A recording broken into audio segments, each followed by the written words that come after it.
We're here with Simon Lande, the founder and Chief Executive Officer of Magus. As CEO, Simon is responsible for setting the strategic direction of the company.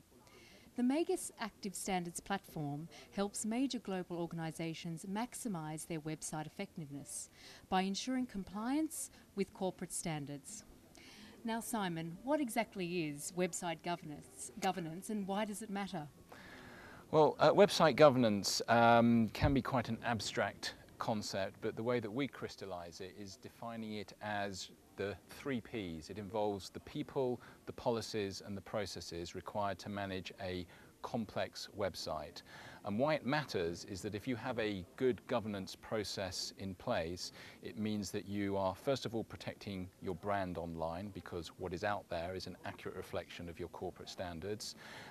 You are maximising the effectiveness of your website for your users.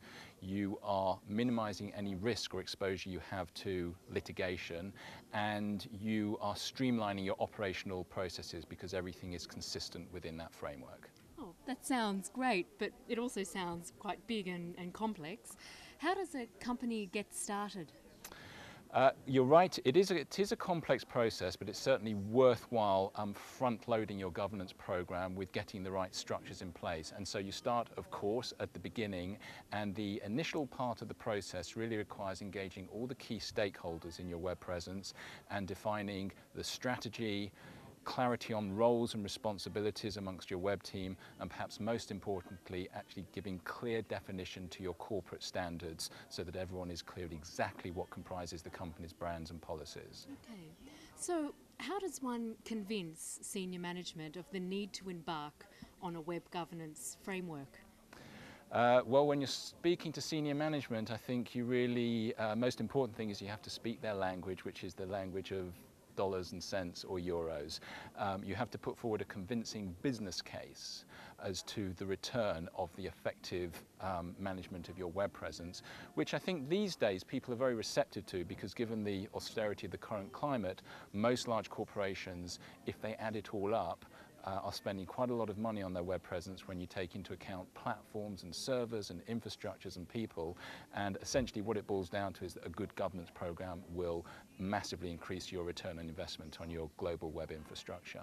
Okay, so who's actually doing this well? Who are the leaders in web governance and in which industries? It's an interesting question. There's a range of different organisations in different industries. Probably the common theme running across all of them is any organisation that has a multi-site web presence operating in many different languages, managed by many different people, will aspire to have a good governance program in place.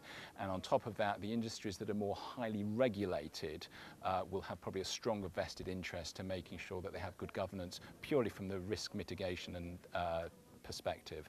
So if I had to name names, I guess the one that would spring to mind most prominently within the organisation that we work with is probably Shell, that is generally considered to be in the vanguard of web governance and has a very good infrastructure for maintaining that.